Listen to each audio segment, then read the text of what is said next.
So I am here today to correct my behavior and take accountability, because there's nothing more important to me than taking accountability for my failures. So a few days ago, maybe a week, I don't know exactly when this is going out, I made a video ranking the snow levels in the Sonic franchise. And I did say there'd be some omissions.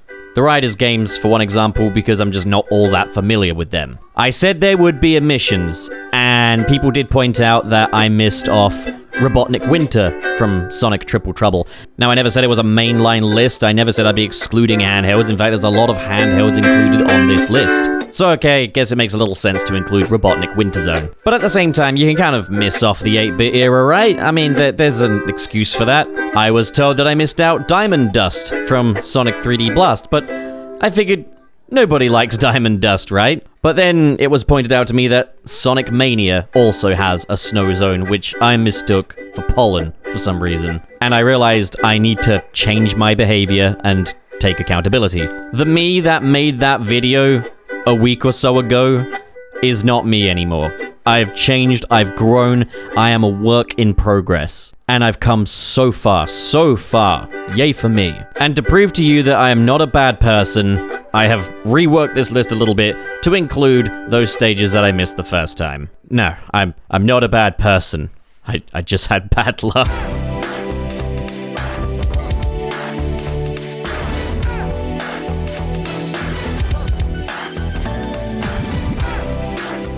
Hi, what's up? I'm Channel Pup, the mascot for the level-headed fanboy. Welcome to the December season. The festival of Chrism is hot on the horizon, or should I say cold on the horizon. And synonymous with the Chrism season is, for some reason, snow, which is kind of funny given that white Christmases are super uncommon, at least in my neck of the woods anyway. But nonetheless, I have decided to create a ranking of every snow stage in the Sonic franchise, ranked from worst to best. Now, I say every snow stage. There are a couple of omissions here. I haven't included any of the Riders games because I don't have enough experience with those to feel confident ranking them on this list. But even so, this is still pretty thorough, and you'll probably be quite surprised by the amount of snow stages there are in this list, let alone the Sonic franchise. So, if you love Sonic the Hedgehog, if you love inane grumblings about which snow stage is the best in the Sonic franchise, you're in the right place. Be sure to hit subscribe if you haven't already. And if you love what I do, if you enjoy the cut of my jip, and you are feeling extra generous, extra supportive, there is a link to the Patreon in the description below. As per the usual, this is just at the end of the day my silly personal opinion. It is a purely subjective ranking. So if you disagree, let me know what your rankings are in the comments below. Heck, even if you agree with more of this than not, please just let me know what you guys think. Alright, fine, here it is. Diamond Dust from Sonic 3D Blast. And as far as this list goes, it's a victim of the game it's in, because Sonic 3D Blast just isn't a whole lot of fun as far as I'm concerned. Every stage is a sort of labyrinth where you rescue flickies that don't want to be rescued. Come here, you little jerk! And this stage, well, it's just more of that crap, but now it's slippery. There's nothing outright incompetent about Sonic 3D Blast, nor is there anything objectively bad about it. It's just an arduous slog, and same goes for this stage. But okay, for the little that Diamond Dust does, yeah, this looks pretty. The Sega Saturn version has the edge in terms of looking prettier, and the music? Well, I can only really remember the one on the Sega Saturn, because for years I thought it was just a non-Sonic Christmas song because I could swear I heard it playing at some of those German Christmas markets. So A+ for the music and atmosphere, they nailed it. I think this would have gone even harder at nighttime, maybe introduce a little more purple to the color palette, maybe add some like little wooden log cabins around. But I mean, there's little that can salvage this. It's a Sonic 3D Blast stage. Okay, maybe ditch or reduce the flicky quota and give Sonic a permanent homing attack, and this could probably be pretty freaking sweet. Either way, I don't like being lied to. This isn't a 3D Blast, it's an isometric bore. So I know there's a lot of you guys out there rolling your eyes right now, and to be fair, I would be doing the same, but please do hear me out. The potential of this stage is absolutely there and proven in Chaos X's P06. And were that fan recreation the official version of this game, it would absolutely rank higher. But alas, for the sake of fairness, I can only really work with the official product. So on the positive end, there's a good sense of atmosphere to this stage. There's a strong sense that you're intruding in and infiltrating one of Robotnik's remote bases. The place is filled with enemies, searchlights that you have to take out, laser fields that you need to switch off, and it all takes place at night. So it's got a great atmosphere, and the music really sells that. That stuff is all really solid. Everything on paper is really good. There's also a lot of hidden nooks and crannies where you'll need to explore to find different switches and the like. So yeah, bonus points for exploration. It's why on paper this stage is a lot of fun for all the different main characters that you'll be playing as. The weaknesses, however, rear their heads, especially in Sonic's stage. You see, it's one thing to not have any ice physics in a snow stage, and that's something that will become kind of common on this list. But it is another thing to have actively the antithesis to ice physics. Like a lot of the other stages on this list, you will be spending the first leg of the journey with Sonic on a snowboard. And these physics just don't make any sense. It actively feels sticky instead of slippery. Like this snow just has far too much friction. And you know what else is sticky and white? Yeah, let's not go there, sister. It's not helped by the fact that when you're being chased by the massive snowball, without any warning, the controls invert along with the camera, making it very finicky. Then, unfortunately, Shadow's version of the stage outstays its welcome, as the final stretch of the zone has you jumping in a vehicle to take out towers, and the vehicle simply doesn't control well, nor is it as fun as running around on foot. There are ways that you can just home attack your way up the searchlights, but it does feel like the game is kind of falling apart as you do this, and it doesn't feel very good. And again, putting aside the brilliant fan remake, this stage is only ever really fun as Sonic, Blaze, or Shadow, as they're the only characters with any semblance of speed. Tails' gameplay here is very sluggish with the stop-and-go nature of the dummy ring bombs. Rouge has the problem of getting stuck to walls, and Silver? Well, he's fine, but he's more of a conventional puzzle platformer player. And that's the thing. The elements that I'm actually here for, the speed and flow, get buried in a sea of different playstyles that don't fit the overall Sonic thing. Now, don't get that twisted, I'm always game for some different playable characters, but they still need that fundamental sense of flow, which is lacking here even with the speed types. In the end, none of this really works the way it should, which is a shame. But fortunately, Chaos X has realized the potential with P06. I just unfortunately have to stick with the official product in the name of fairness, because that's all we're talking about today. Yeah, Mandela effect, right? Spaceport from Sonic Forces wasn't just a 96th incarnation of Chemical Plant here to insist itself upon you. It was also a snow level.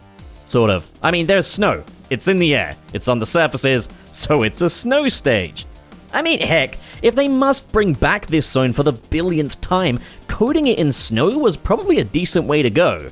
But this is only really a smattering of snow. Well, anyways, Spaceport is a fine stage. It's the second stage in Sonic Forces, and it's our introduction to the Avatar playstyle, and it does a nice job showing us the ropes, while not robbing us of too much control.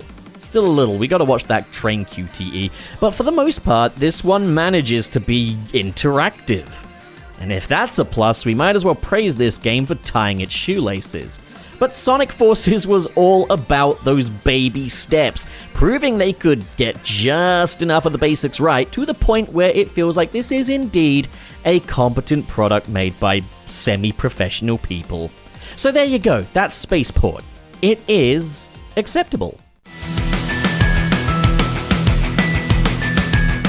White Park from Sonic the Hedgehog 4 Episode 2. It's an amusement park in the snow. I wonder what cool and crazy things they'll do with that concept. Well, Act 1 is easily the most enjoyable act of this stage, as it is, to all intents and purposes, the most conventional act of the three. You've got snowboarding sections akin to Ice Cap from Sonic 3, but they're a bit more involved this time, as you are now able to jump out of the way of different obstacles. There are also digging sections where Sonic and Tails will have to use their Super 69 dash to navigate burrows of snow. Overall, it's a pretty fun act, though sadly any actual interactive theme park elements are absent, as the park only really looms in the background. Act 2 is the only act here to really enter the theme park, and the entire act is spent on the rails of this roller coaster.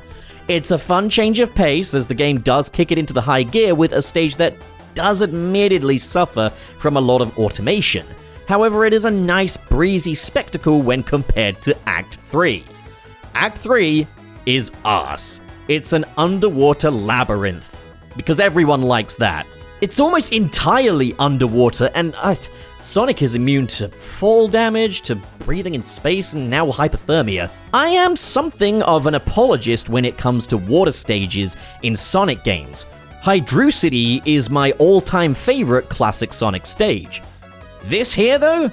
Well, you spend almost the entirety of this stage navigating through this labyrinth with Tails' swimming mechanics. There's no sense of speed or excitement to be found here, and you can easily be soft-locked by these ice-breathing robots, so you just gotta drown and start again. This one is abysmal, and it brings the entire zone down. That said, the boss for White Park is one of the more exciting boss fights in the game as you chase Metal Sonic along the rails of the roller coaster. This would have made so much more sense after Act 2, mind you. It's a shame that there's little to no crossover between the theme park and snow elements, and all we really explored of the park was the roller coaster. A ton of missed opportunities, and at best this is just average. At worst, putrid. Frozen Base is such an aggressively middle-of-the-road stage in what is considered by many to be a very middle-of-the-road Sonic game. Me personally, I feel a bit more kind towards Sonic Superstars. I've got a lot of love for this one and had a great time with it. Frozen Base, however, is not a noteworthy stage, like, at all. It's a transitionary stage that sets up the Egg Fortress, and there's a lot here that just doesn't land right. It hinges on a narrative element that isn't at all earned. Robotnik has ventured to the North Star Islands to capture big animals and a dragon. So why is there a space base that can reverse time now? Like, where does that slot in? This story doesn't call for a space base. It doesn't really call for any of this. The stage itself is alright. You can choose between Act 2 and the Tails Act, so either way on your first playthrough, you will be skipping one of these stages. Act 1 is effectively a labyrinth of conveyor belts and trapdoors. There are lots of switches around that allow you to change the direction of the conveyor belts, and that's kind of a neat mechanic. Then the Tails Act is a similar thing, except now there's compulsory use of Tails' flight abilities. This is the one I usually choose on my playthrough. Then for Act 2, you're in the sky and space, so there's very little snow to speak of. Man, snow stages are a dying art. I have no strong feelings towards this any which way. It is just tepid. Twinkle Snow Zone from Sonic Advance 3. Okay, immediate respect for incorporating the northern lights into the background. Love that and wish we saw more of it. The ethereal twilight aesthetic is gorgeous. I also enjoy the penguin in the top hat badnik. For appearance only, mind you, never fond of when Sonic enemies shoot projectiles. The problem with this one, however, is that there's a large amount of the level mechanics that serve to halt the player's flow state, such as these catapult springs, which just get annoying. Considering this game factors in part of Sonic Adventure 2's high-speed athletic philosophy, I really resent when that is needlessly halted for the sake of a mechanic that's definitely overused here. The minecart sections are alright though. If I were to describe this one in short, it's kind of like a mashup between Sonic Advance 1 and 2's snow stages. Once again, no ice physics to contend with, but you've got the kineticism of Ice Paradise combined with the underwater sections of Ice Mountain. Overall, it alright. I'd say it's the weaker of the 3 advanced ice stages, though simply for those catapult springs. And also clocking in at 3 acts, this one definitely outstays its welcome. I think it's universally agreed upon now that 2 acts is the way to go. Ice Mountain Zone from Sonic Advance. I don't really have a huge deal to say about this one.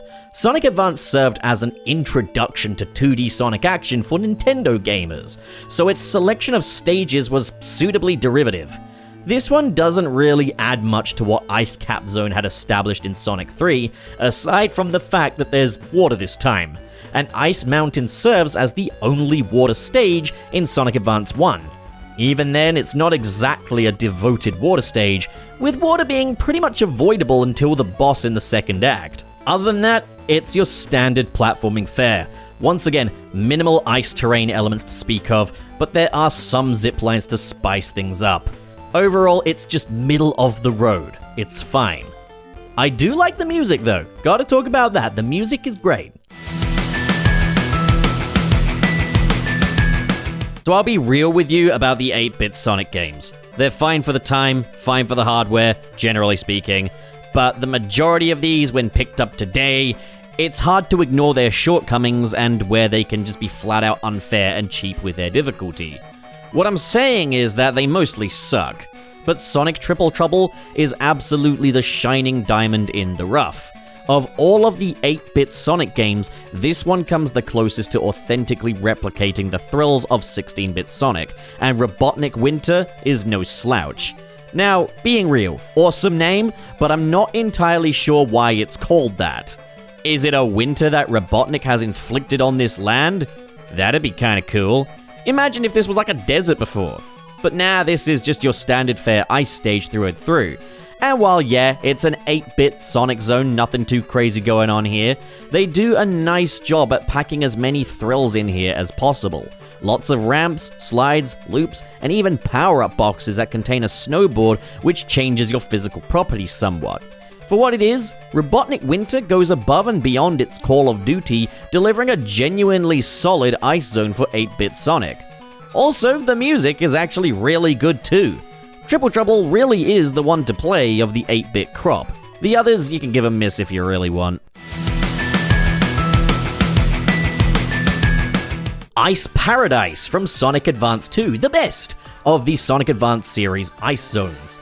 Ice Paradise didn't have to do much to set itself apart from other snow stages in the Sonic franchise, and this is in large part thanks to the fact that Sonic Advance 2 has such a distinct philosophy when it comes to the gameplay and level design that it just kind of speaks for itself. Sonic Advance 2 is a much more kinetic take on the classic Sonic gameplay formula, and that is what makes Ice Paradise so special. It's all the speedy elements of the previous 2D snow stages on steroids, and that's something that I can admittedly take or leave. I generally prefer more of a balance between speed and platforming, and that's why I gravitate more towards Sonic 3 than Sonic 2, but at the same time I can appreciate the blistering speed offered by Sonic Advance 2. It makes this stage distinct. This stage is filled to the brim with swinging poles, rails to grind, slides, all in service of making the player feel fast, and it absolutely succeeds at that. It does end up being a bit homogenized as far as Sonic Advance 2 stages go. They do generally tend to feel a little alike, but in the grand scheme of things, as far as snow zones in Sonic games go, Ice Paradise is pretty distinctive. I also really appreciate the nighttime city aesthetic in the background, which sets it apart from your typical natural snow biome. And the music, it feels so festive. If ever there were a Sonic game that evoked that feeling of chrism, this is the one. Chaos Island from Sonic Frontiers. The open zones of Sonic Frontiers all revolved around specific biomes. You've got grass, sand, and volcanoes, so it only made sense that there'd be a snow island next. No. There's just more grass. Alright, well, that's underwhelming. Fortunately, the modders have us covered. Look how pretty Oranos Island looks when blanketed in snow in Nano's Snowy Oranos mod. But that aside, there was still snow in the official release of Sonic Frontiers, brought to you by Chaos Island, the volcanic island. High atop the mountains, you can find snow. You can leave footprints in it, they're just kind of cool. There's even some ice physics here. Sorta, if you could call them that. You can't climb the icy areas at all. They're too slippery. Unless you drop dash, which is an interesting mechanic that, I'll be honest, I do wonder if that is actually intentional.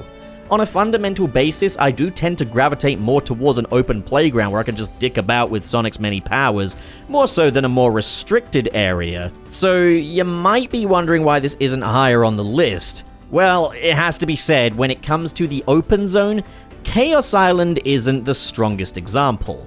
It's fun to revisit and explore, sure, but actually engaging with it is another matter as you're constantly pulled into 2D platforming jaunts, which are completely antithetical to Sonic Frontiers' more open-ended philosophy.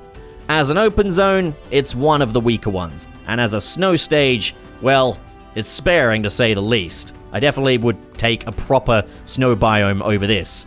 Don't get it mistaken, I enjoy playing around here greatly. But for what it is, this one is fairly weak. Frozen Factory from Sonic Lost World. Now what we have here is a fairly well-disguised asset flip among many asset flips, because Sonic Lost World uses the same textures over and over again, just in different colors. But again, they've done a fairly okay job with it. Frozen Factory does admittedly feel like its own place. And one thing I can certainly say is that there's a lot of variety afforded by this zone's 4 acts. There's a variety of playstyles, and there's a variety of quality, that's for sure. Act 1 is overall strong, if a little labyrinthian. It features different automated tubes, admittedly pretty similar to a Game Gear title, and like the Game Gear titles, not all of these will send you in the right direction. But I will say, as far as a snow zone goes, this one is the strongest of the pack. So there's nowhere to go but down. Act 2 has you play as a snowball. Christ, it really was anything but other characters, wasn't it, back then? You navigate through tight paths suspended above a bottomless pit, with different enemies trying to knock you off of your path and into the abyss. Considering Sonic has survived falls from space, I do wonder what the biggie with bottomless pits is. I'm overthinking it, it's a game. Occasionally you'll land on these billiards tables and knock balls into holes. A fun pastime that, putting things in holes, white stuff, it's nostalgic at this point. I used to live, guys. I used to live, and now I'm here ranking snow stages from Sonic games. And I'm a lot happier for it. While it's not mega long like its equivalent act in the 3DS version, it still manages to outstay its welcome, which is a shame as this stage does give us some decent ball physics, but they're far too heavy and sluggish to be enjoyable in a Sonic game. Act 3 admittedly brings us the best casino stage in a 3D Sonic title for some reason. I guess this casino just exists in the heart of this frozen tundra. It's the first 3D casino stage since the casino stages in Sonic Heroes, and they were pretty dookie. I didn't even like the casino stage in Sonic Adventure 1. This one does unfortunately once again divorce pinball gameplay from the overall platforming stage, but it is still a fun level overall, and again, the best casino stage in a 3D Sonic game. Now look, I'm not about bringing back the same levels over and over again, but we could actually do with a good new casino stage in a 3D Sonic game. And what better place to do that than the open zone? But I digress! Act 4 of Frozen Factory combines the 2D and 3D gameplay, which has never really been a strength of the post-Unleashed Sonic titles, and it certainly isn't a strength for Sonic Lost World's relatively momentum-free gameplay. 2D sections combine the slippery ice physics with stage elements most recognized from Metropolis from Sonic 2, so obviously we're onto a winner, right? And then the 3D sections are generally just slippery versions of the half-pipes that we saw all the way back in Windy Hill, once again suspended over yet more bottomless pits. Did you guys know? I don't like bottomless pits! I never like bottomless pits! It's so unimaginative. Hi, me again. It's not pronounced Kodak Frontier. It's pronounced Kodiak Frontier. I done big goof. Okay, we're just gonna have to live with it now. Kodak Frontier from Sonic Boom Fire and Ice. Kodak what now? Kodak Frontier is the first leg of the journey for Sonic Boom Fire and Ice. A really interesting subversion having a snow-themed stage as the very first stage of the game. Now, the Sanzaru Sonic Boom games operate a little differently to your typical Sonic fare. There's a lot more emphasis on exploration, and these reward playing as multiple different characters to explore different routes. It's a Metroidvania with a high-speed Sonic twist, but with Fire and Ice, while exploration was incentivized, it wasn't mandated like it was in Shattered Crystal. What Kodak Frontier represented was an introduction to all of the strengths of Sonic Boom Shattered Crystal's high-speed Metroidvania antics, but with the more fast-paced moment-to-moment flow of a conventional Sonic stage. While smaller than Sonic Boom Shattered Crystal stages, Kodak Frontier is still a sizable locale, serving as an environment playing host to a series of stages, some of which being the conventional side-scrolling high-speed stages, others being tunnel chases and vehicle stages which are completely optional, but decent fun if you want to sink your teeth into them. Kodak Frontier does a nice job at introducing you to the Fire and Ice mechanics with fairly little stakes, but still lots of space to play around, experiment, lots of hidden nooks and crannies with goodies, and even additional challenges hidden. It's as good of a stage as you could ever expect from this playstyle. In terms of the aesthetics too, Kodak Frontier manages to separate itself from the other snow stages with more of a tiki aesthetic. Lots of wooden structures and bridges really characterize this place, and it's helped further by the Boom game's terrific sense of geography. This is a fine stage. If you vibe with this type of Sonic game, Kodak Frontier is a solid example of a cool stage. So side note, the music's a little forgettable, but it's okay. The overall vibe is there. Okay, now we're really getting good now. Press Garden from Sonic Mania. A printing press in the middle of a botanical garden. Why? Because that's what Sonic is all about. The Mania team recognized that Sonic thrives in the abstract, and they just made it so. I guess it's economic given that paper is made of trees and they cut down the trees then and there with these tree shredder gimmicks. You know what? This is smart.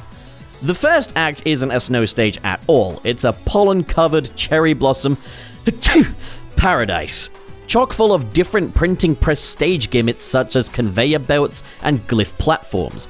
Seriously, this is so imaginative. It's Act 2, though, that takes the shape of a snow stage, and just look at this place. It's magical. The backgrounds, oh my god, this is what Sonic Superstars is missing. Man, the backgrounds in this game are just so gorgeous. It's a forest blanketed in snow, and I think the artwork here really captures the beauty of snow in a way that few others on this list have managed, which is really impressive. As for the overall level, there are a few ice gimmicks here, including ice blasters that can freeze you in a block of ice, and while your instinct is to immediately get out of the ice block, it can be used to your advantage. There are other ice blocks you may need to destroy that stand in the way of your path. God, it's so beautiful, and the music is an absolute match as well. Beautiful. This is easily a contender for the top spot, but out of sheer preference, this is where it lands. Cool Edge from Sonic Unleashed.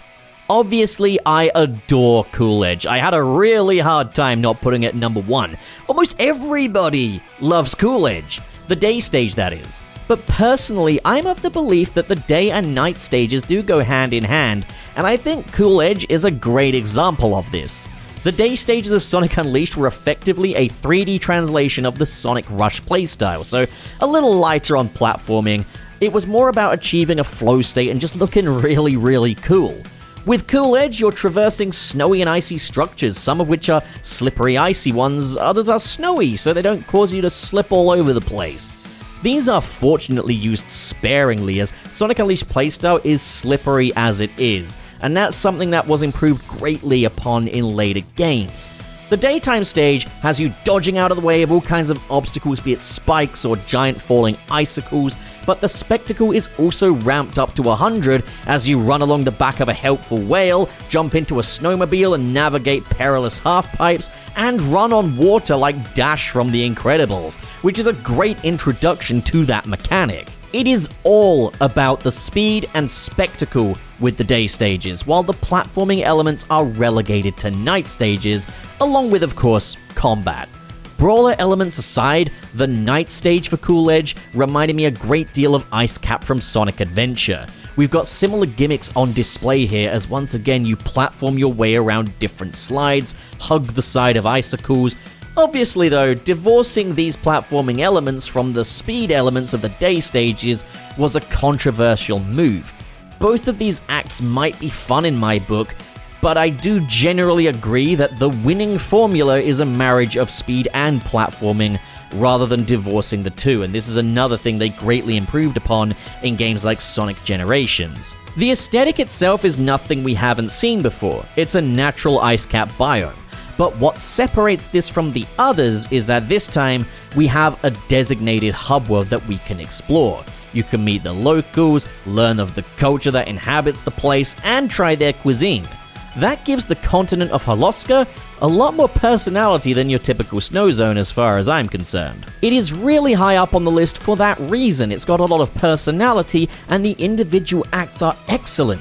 But the reason why it doesn't crack the top 3, and when it could have maybe even made number 1, is simply down to the fact that yes, we have divorced a lot of the platforming elements from the high-speed gameplay. And that is down to the fact that Sonic Unleashed, as far as the boost formula game goes, was quite embryonic in that sense. They hadn't quite struck the balance as they would in, say, Sonic Generations, but all of this is elevated by excellent world building. Alright, before we get to the top 3, we're gonna go over to a wellness break with Coach Brett, so stay tuned. Yo, Coach Brett here, interrupting the video for a little bit of movement. Alright guys, so we're gonna do a little thing called the couch stretch. So if you've got tight hips, maybe some hip tension, maybe you're going up the stairs and it doesn't feel that great, you're gonna wanna do this. So what you wanna do first is bring your foot around so that the top of your foot rests on whatever chair or couch that you have behind you.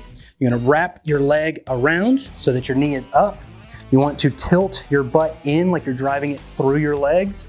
And then typically, this is where you'd want to stay. If you want a little bit more tension, you just drive your body forward a little bit more. Hope this helps. Hey there, Coach Brett here with True Capacity, your path to a healthier you. And at True Capacity, we've got programs tailored specifically for you. It's a bodyweight program that all you need is just your body weight, a little determination. We've got a minimal equipment program where you don't really need anything, just the essentials. And then we also have a full gym access program where really the only thing you need is a gym membership and you're good to go. So let's embark on this journey together and click the link down below for more details. Thanks guys, excited to see you in there.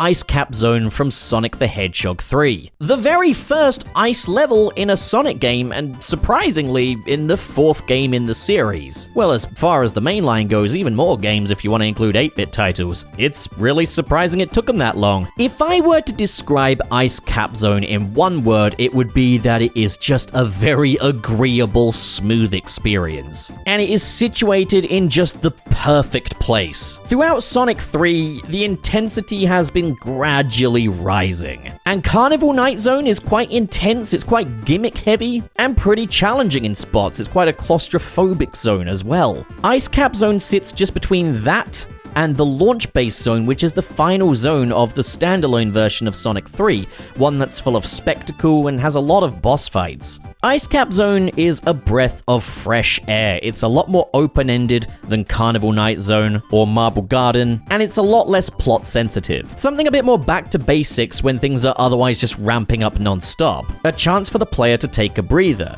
But that doesn't mean that this stage is devoid of spectacle. It paces itself very well, with the opening of Act 1 featuring Sonic snowboarding down the side of a mountain, treating us to a little spectacle. It is sadly more or less just a visual spectacle, there's very little interactivity here, but that then sends us into the icy caves of Act 1. And I guess if I were to compare this act to anything from the prior Sonic games, it would be kind of a mix between Labyrinth Zone and Marble Zone, and that sounds really, really bad, but hear me out. It's a little like Labyrinth in that you've got these big slopes that you can just fall down endlessly until you find the right way out, and it's a bit like Marble Zone in that quite a bit of this revolves around finding a platform, pushing it, and jumping on top of it while it traverses through perilous environments, dodging out the way of icicles and spikes. The difference here, though, is that these elements don't outstay their welcome like they did in Marble Zone. They happen like once or twice, and they're all very fast-paced still. You're not sitting on a slow-moving block trudging through lava, no,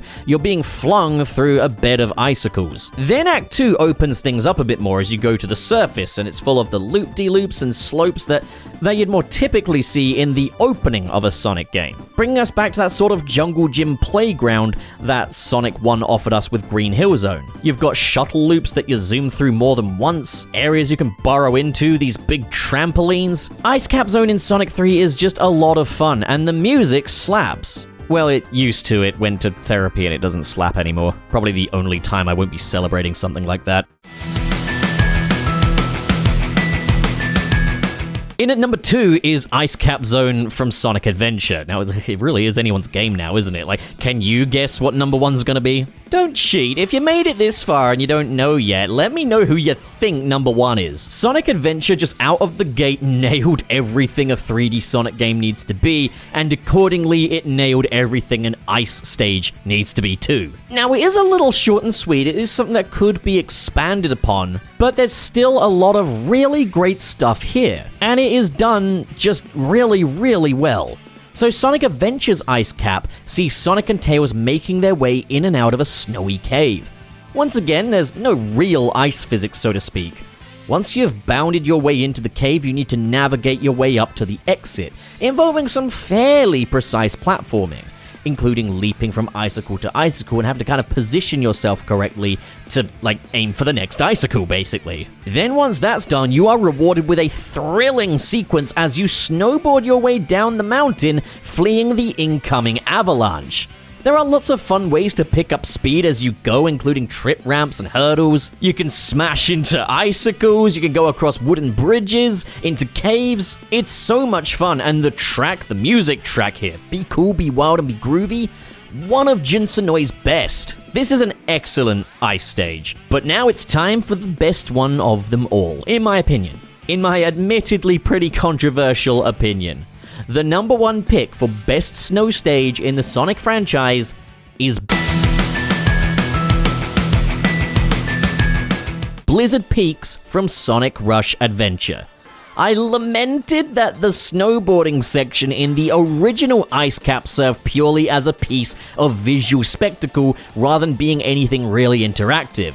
Fortunately, Blizzard Peaks has us more than covered when it comes to 2D high-speed snowboarding action, as the vast majority of the first act is spent on the snowboard, flinging off of icy ramps and doing tricks. If Sonic Advance 2's approach to level design was the classic gameplay on steroids, this is the classic gameplay on steroids. The snowboard feels right at home here, given that so much of Sonic Rush Adventure's gameplay style pivots on stunts rewarded with speed, and this stage finds so many opportunities to give you just more and more airtime to pull off tricks, including icy half-pipes, which bring a little extra dimension into the mix. The second act ditches the snowboard in favor of something a little more platform and reflex heavy. We have a rare instance of a snow stage giving us some actual ice physics, but it's sparingly implemented here, serving more to just give airtime with ramps to pull off stunts from, rather than being a hindrance. With a zone that gives you so much airtime, and encourages so many tricks, so much style, it's impossible not to just love this stage.